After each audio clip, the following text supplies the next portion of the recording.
मेरा नाम ठाकुर शिवम गहलोत, गाजियाबाद का रहने वाला हूँ। कल रात्रि 8:30 बजे मेरे मित्र राहुल तिवारी का फोन मेरे पास आया। उसका बेटा 10 साल का अंश तिवारी, उसकी बहुत तबीयत खराब थी, जिसका पिछले 7 दिनों से कैलाश हॉस्पिटल में इलाज चल रहा था। डॉक्टर पावा उसके कंसल्टेंट डॉक्टर हैं। कल जब ज्यादा ही दिक्कत उस बच्चे को हुई, उसके मुंह में एक गांठ बन चुकी है और उसका मुंह नहीं खुल रहा था और वो सुबह से रो रहा था। उसके माता और पिता उसको लेके कैलाश हॉस्पिटल 8:30-9 बजे के आसपास पहुंचे तो डॉक्टर ने ये कह के मना कर दिया कि आज की मेरी पूरी बुकिंग हो चुकी है और मैं कोई पेशेंट नहीं देखूंगा। डॉक्टर बच्चे की मां और पिता ने बहुत रिक्वेस्ट करी, लेकिन डॉक्टर पावा नहीं माने। फिर राहुल तिवारी ने मुझे कॉल किया और मैं वहां पे उस संबंध में मैं वहां कैलाश हॉस्पिटल पहुंचा।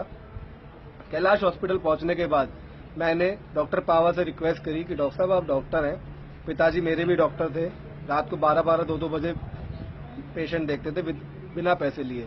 आपको तो हम 500 आपकी फीस है तो हम 5000 भी देंगे, बच्चे की प्रॉब्लम सॉल्व होनी चाहिए बस। आपको कल देखना है, परसों देखना है, आप जब देखिए, लेकिन इसे आराम मिले, ये रात भर सो जाए, ऐसा कुछ कर दीजिए। लेकिन डॉक्टर पावा तस से मस नहीं हुए और उन्होंने मना कर दिया। और एक बात कहते हुए जिसपे मुझे बहुत गुस्सा आया कि इतने बच्चे डेली यहाँ आते हैं, मरते हैं, रोते हैं, मैंने पूरी दुनिया का ठेका नहीं लिया है। परसों लाना, मैं परसों इलाज करूंगा, कल मैं छुट्टी पर हूं। ये बात जैसी मैंने सुनी मुझे बहुत गुस्सा आया, क्योंकि मेरा बच्चा बहुत रो रहा था। इस दौरान हमारी धक्का मुक्की हुई, उनके स्टाफ ने मुझे धक्का दिया, मैंने उन्हें धक्का दिया। उसके बाद 15 से 20 मिनट के अंतराल में डॉक्टर महेश शर्मा अपनी बिल्डिंग में डेली की तरह 9:30 बजे अपनी बिल्डिंग में पहुंचे। वहां पहुंचने के बाद जब उन्हें किसी ने संज्ञान में लाया कि डॉक्टर शर्मा जी आपके हॉस्पिटल में नीचे कुछ दंगा कर रहे हैं लड़के, कुछ पेशेंटों की लड़ाई हो रही है डॉक्टर से, तो डॉक्टर शर्मा ने अपनी सिक्योरिटी, अपने कमांडो, अपनी पुलिस वहां भेज के मुझे ऊपर बुलवाया।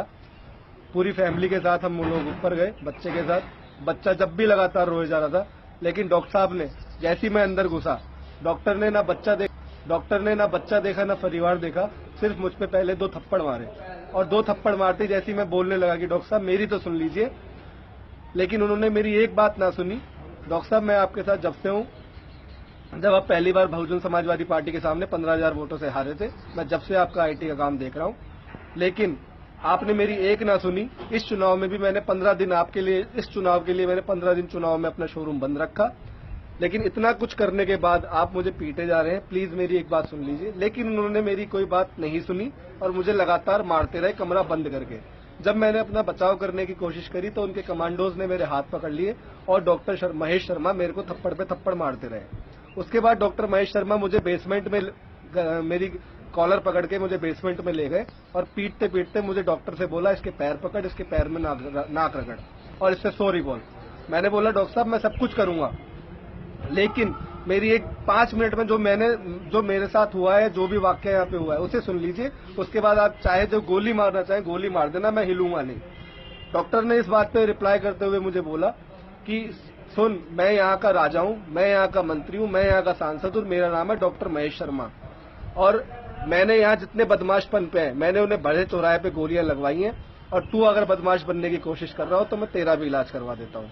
इतनी बात कह के उनके गार्ड्स मुझे पीटते हुए हॉस्पिटल से बाहर उन्होंने मुझे फेंक दिया। और कल मैं डीएम आवास पे धरना दूंगा, जब तक डीएम मेरी बात नहीं सुनेंगे मैं वहां से हिलूंगा नहीं, और उसके खिलाफ कानूनी कार्रवाई सख्त से सख्त हो।